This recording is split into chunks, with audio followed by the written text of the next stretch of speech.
O God, may the words of my mouth and the meditations of our hearts be acceptable in thy sight, for you are our strength and our Redeemer.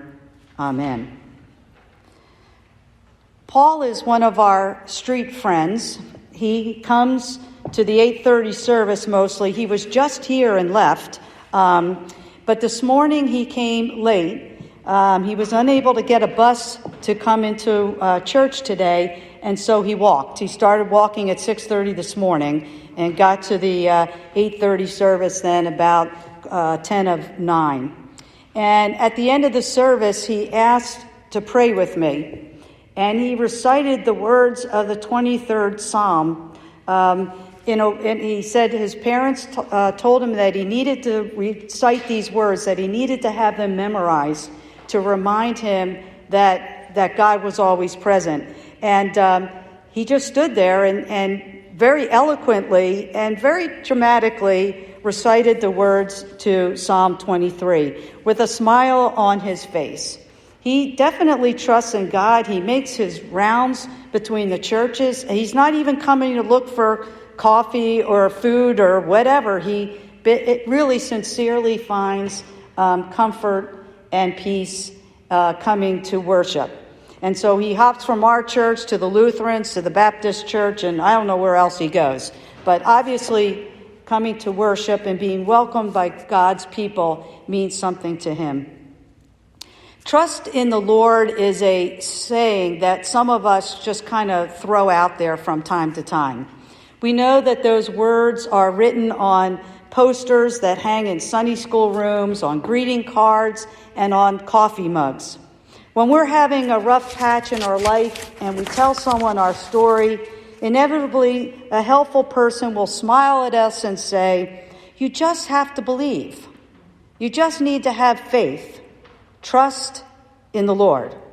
For most of us, drinking our coffee out of a trust in the Lord coffee mug or a just believe mug does not help much. Nor do we find comfort from someone who quickly answers us after we tell our story, thinking we will feel better when they say, "God does not give us more than we can handle," which, by the way, is not in the Bible. Yet trust in God is at the center of the passage that Linda read from Jeremiah and Jesus' sermon on the plain. The words of the prophet and the words of Jesus call us to consider what it really means to have faith, to believe, to trust that God is at work, and this is not all that it is. The words of Jeremiah and Jesus invite us to move beyond simplistic thinking, a thinking trap of either or that so many of us get caught up in, and then, of course, that either or thinking always fails us. If I do this, this will happen. If I don't do that, this won't happen. And you and I know that life doesn't work that way. And there's a lot of times we do things that we think are good and healthy and it doesn't work out. And there's other times where someone does something that we think is really bad and there's a good outcome. That's just the way life is. After a time of prayer on the mountain, Jesus has come down to a level area. He gathers his disciples with all kinds of people. Gentiles, the poor, people with diseases, people with unclean spirits, hungry people hungry in body, people hungry to know that someone cares, people hungry for freedom, for dignity, for acceptance, for peace, for hope. These words may sound a bit familiar because there's also a version of this found in the Gospel of Matthew. But in Matthew, Jesus delivers this sermon on a mountain. We call it the Sermon on the Mount. In Luke, this is really an important feature. In Luke, Jesus is not on the mountain. Jesus has come down from the mountain. Jesus has come down from a high place to the plain, the same level as the crowds. And in the crowd are people we know from Tyre and Sidon, which were not known to be the finest of cities in that region. And we hear that there was a multitude of people from all of Judea and all of Jerusalem. That's a lot of people. In other words, there are a lot of people that came to hear Jesus and came for healing. A lot of different people. And Jesus met them on their level, eye to eye, face to face. And he speaks compassionately to the crowd. And he identifies with the crowd by standing with them instead of above them. And Jesus heals all of them as the story goes, with his power flowing out of him to everyone there. And you may wonder how these words about blessings and woes is really a compassionate sermon. But Jesus, once again, is speaking on the level. He's speaking a truth that so many of us knows. Imagine the faces of those gathered waiting to hear the words of Jesus. Imagine the people who come with possibility and hope. Picture that Jesus doesn't preach the sermon or give them words first. Jesus embodies grace and love and healing. He acts compassionately before he starts talking. He heals them without question or condition because they are there, because in faith they came, because they came in need.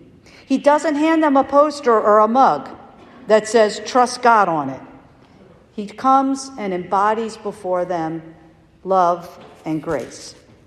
And then the words come. And Jesus stands with the prophets who have gone before him. He speaks about what the reign of God is all about, and it's not in the ways that we think. That the words of the prophets often turn expectations upside down, the same with these words of Jesus. Blessings are given to the poor, which to the crowd would have sounded incredibly absurd, because in that century and even today, words couldn't be seen as scandalous because poverty was often considered a punishment for sin.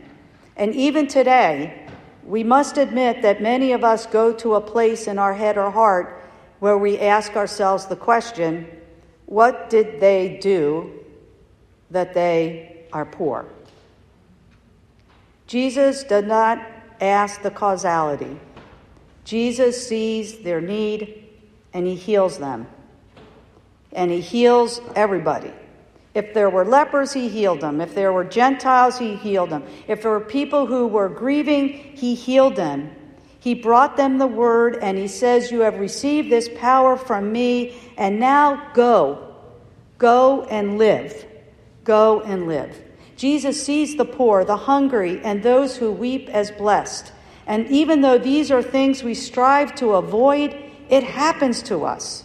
It happens to us. And Jesus says that we are blessed even when people hate us. How in the world can we be blessed if people hate us? And yet you have to think about it. Sometimes we are hated for the very thing that Jesus asks us to do, which is to speak words of justice, to reach out to those who others diminish or push to the sidelines. How in the world can we be blessed with what culture sees as a failure, as ugly?